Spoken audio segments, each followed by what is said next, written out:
February 28, 2026. The supreme leader of Iran sits inside his Tehran compound. Ayatollah Ali Khamenei meets with his highest-ranking officials. He sits with his closest advisors.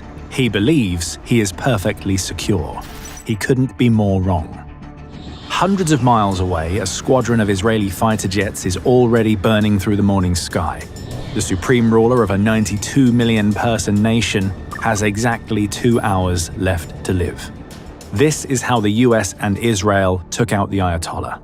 Decapitating an entire regime requires flawless mathematical precision. Plunging a heavily armed country into chaos requires months of cold, calculated planning. At 6:30 a.m. Israeli time, the sun broke over the Middle East. A strike package took off and set a direct course for Tehran. The spearhead of this attack was the F-15 Eagle. It may be a 50-year-old machine, but continuous, obsessive upgrades have transformed it into an apex predator. Twin engines generate enough thrust to push the heavy jet past Mach 2.5, or well over 1,900 miles per hour. The F-15 can climb straight up, it can point its nose at the stars and accelerate vertically against gravity.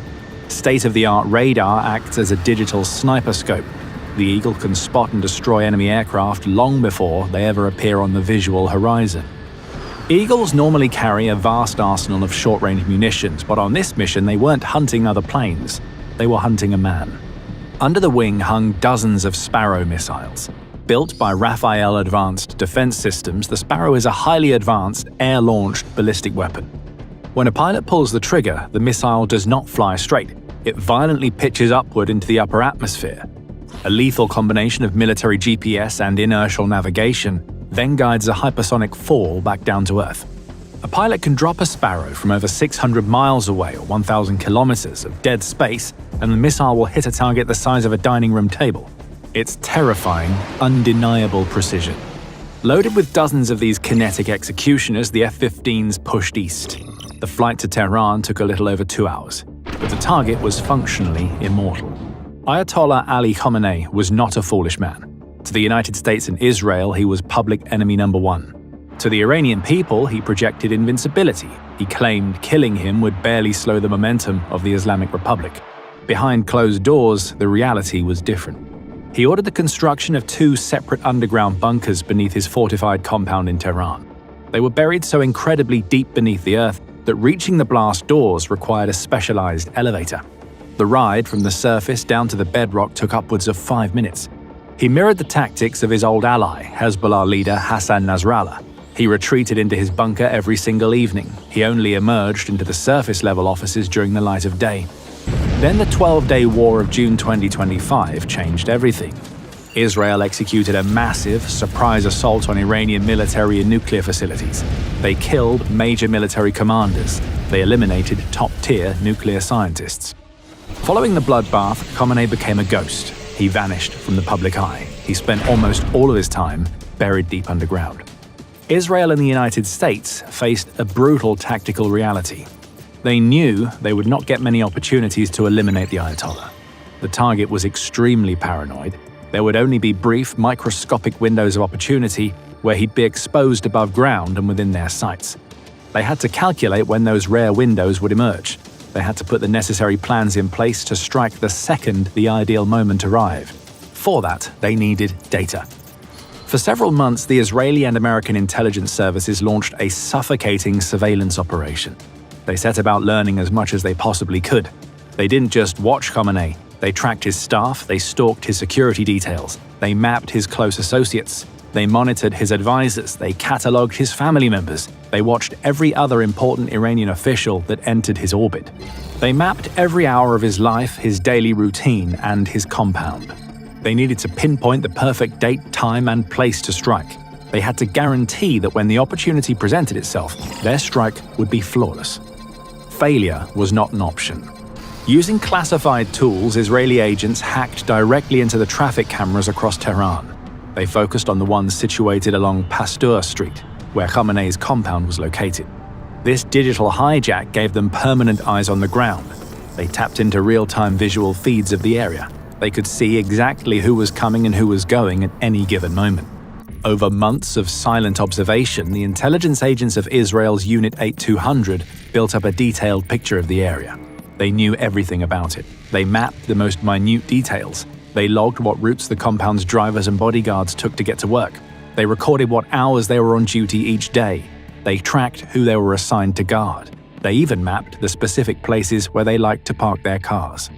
A former CIA veteran explained the psychological reality of this operation. It's like a giant jigsaw puzzle. You're putting all these scraps of information together. Where you lack reliable data, you look further into those gaps. It will be everything. How do they get food? What happens to their trash? We all get up and go to bed. We all eat and drink. Everything you do leaves a print. Israeli agents hacked their way into the local cell phone towers in the area around Pasteur Street, Union officials and their staff, in order to learn more about their movements. They collected huge quantities of raw data and fed it all into complex algorithms to automatically spot patterns. The machines painted a crystal clear, detailed picture of the enemy headquarters. The United States Central Intelligence Agency was equally relentless. The CIA used its own classified assets and technologies to keep close tabs on the Ayatollah. They tracked his movements, his meetings, and his deeply entrenched habits. They learned everything they could about how he lived, who he met with, and precisely when he was most likely to emerge from hiding. Days, weeks, and months went by. Two of the world's greatest intelligence forces watched from the shadows as Iran's officials went about their business. The agents patiently bided their time. They were waiting for that one window of opportunity that would at least enable them to orchestrate a successful strike. Then they spotted an anomaly.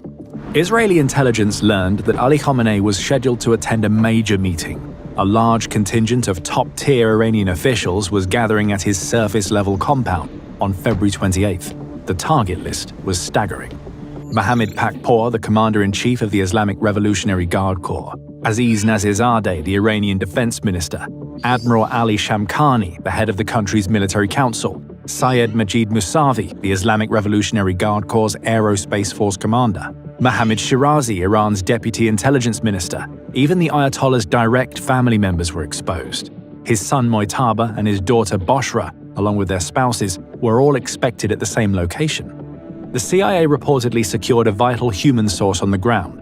This asset confirmed the meeting was moving ahead on schedule and as planned.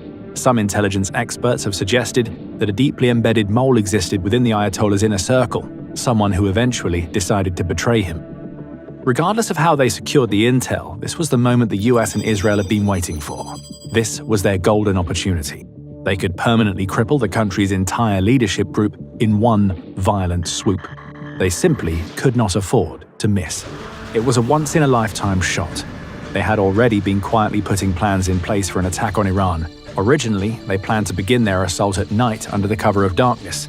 But this new opportunity shattered that strategy. Mere days before the operation was set to launch, the US and Israel completely adjusted their tactical plans. They scrapped the night raid. Instead, they would attack in the bright light of day. They chose the moment the Iranian officials would least expect them. As the fatal launch date drew nearer, Israel and the US kept their plans a fiercely guarded secret. They could not run even the slightest risk of their true intentions being leaked. If the Iranian regime caught even a slight sniff of what their enemies had planned, the February 28th meeting would be instantly cancelled. The Ayatollah would be swiftly secured deep inside his underground bunker. He would be placed far beyond the reach of even the mightiest Israeli ballistic missiles. The US and Israel successfully kept every piece of information tightly under wraps. But daylight created a fatal vulnerability. By the time the Israeli jets entered Tehran's airspace, the morning was proceeding exactly as planned. Various high-ranking Iranian officials had already arrived at the Khamenei compound. The sprawling complex was made up of multiple heavily fortified buildings. It included the offices of the Iranian presidency. It housed the National Security Council. The supreme leader himself operated out of a separate structure. Many officials were gathered together in one of the main buildings. Ayatollah Ali Khamenei was isolated in his separate office. This was at 9:30 a.m. local time. The physical separation of the targets did not matter in the slightest. The Israeli fighters carried enough Sparrow missiles to raise the entire compound straight down to the bedrock. The Iranians never saw the executioners coming. They had spent decades being relentlessly trained to expect attacks in the evenings or overnight. None of them expected their sworn enemies to orchestrate a decapitation strike in broad daylight. But a daytime strike forced a major issue. If any civilian or guard spotted the inbound threats, they could make a single phone call. The Ayatollah takes his 5-minute elevator ride. The mission is a failure. Months of planning and years of intelligence will be wasted. The US and Israel needed total radio silence on the ground. Israeli and US intelligence agents simultaneously launched a digital kill switch. They weaponized their control over local cell phone towers. They disrupted all digital service in the area surrounding Pasteur Street. They choked the network with dead static. Even if a panicked guard tried to desperately call security teams to warn them of an impending attack, even if they tried to reach Khamenei's elite bodyguards, they simply would not have been able to get through. They digitally shut down the entire neighborhood, and the invisible trap snapped shut. At 9:40 a.m., the kinetic strikes began. The high-altitude fighter jets fired their payloads. Dozens of advanced Sparrows sped directly toward the Khamenei compound at breakneck speed. In a matter of seconds, several of these precision air-to-surface missiles successfully made contact with their targets. They instantly transformed concrete buildings that had stood strong for decades into piles of smoldering rubble. Oded Ilam, the former head of the Mossad counter-terrorism division, summed up the terrifying reality of modern warfare. 60 seconds, that's all it took for this operation. But it's the product of years in the making. The modern battlefield is no longer defined by tanks and aircraft alone. It's defined by data, access, trust, and timing.